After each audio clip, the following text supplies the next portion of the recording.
So 2 2/3 miles around, 500 miles is 188 laps. The number of lead changes in this race will probably be 30 or better, almost non-stop. And remember the unique location of the start and finish line at Talladega, not in the tri-oval, but past that, halfway between that tri-oval and turn 1.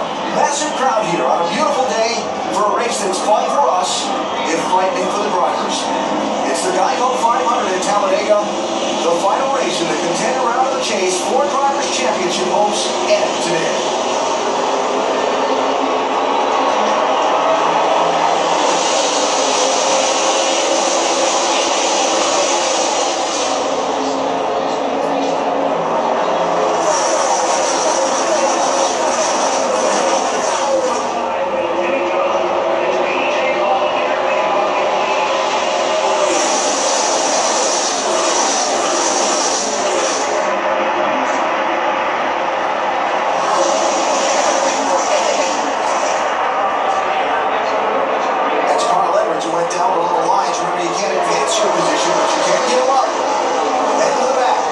Safe strategy. And that's really the smartest thing for those 5 drivers from 3rd back through 7th. They can't point their way into this by finishing in a certain spot. The one thing they have to do on that last lap will be moving forward, not getting past.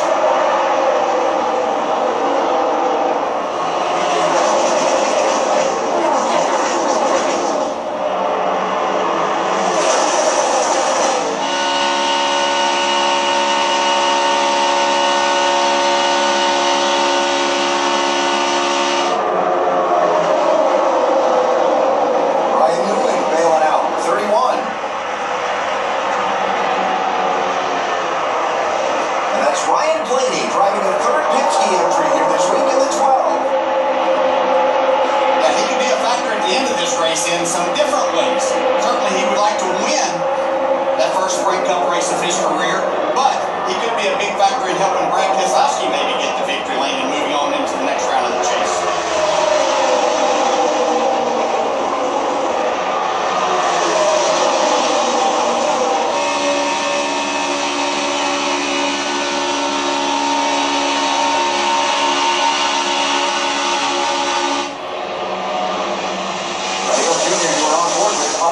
Position after starting in 28th. It's going to be that kind of day. Guys from the back coming to the front, guys from the front going to the back, up and down and up and down. And there's a number of these drivers, like Jimmie Johnson, like Dale Jr., Brad Keselowski. They need to get that point for leading a lap. One of those really needs to lead the most laps to try to get that bonus point. That could be beneficial to them at the end of the day. If, in the shake-up of things in the late laps, it does come down to the 1 point per position. Remember that now Jimmie Johnson has led light today. He gets a championship point for that. Basic on the outside. Watching these lines, looks like the outside lane is kind of taking the advantage here early. See, running right up next to the wall. That's Jimmie Johnson back about 5 or 6 cars from the bottom. And it seemed that formed up and everybody decided to stay in line there more, and so that just, you can see everybody kind of left Jimmie and Brian Vickers down there to the inside, and when you don't have any help, it's going to be hard to move forward. See Jimmie now going to that outside. It's almost like these drafts take on this personality of their own. It'll run the top for a while, but as cars start running the bottom, I see it kind of shift down there. I really did think it would take a while longer before we were going to see them get single file and up around the top of the racetrack. That just goes to show the importance of being around at the end and give yourself that opportunity. But that just goes to show the narrow margin for error when Michael ahead of the 7 got forced wider. Casey Mears in the 13 right behind it had to give way or they were going to wreck.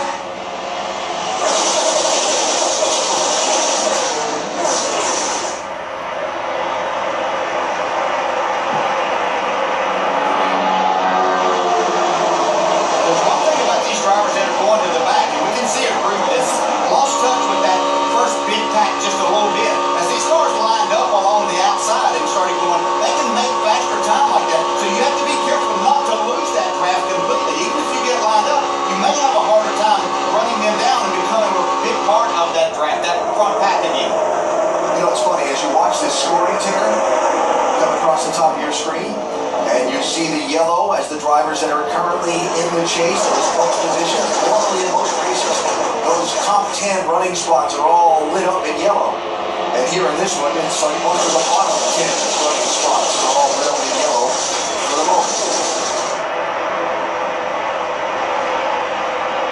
You drop into the back hoping to have a little extra reaction time to miss a wreck if it happens in front of you, but at 200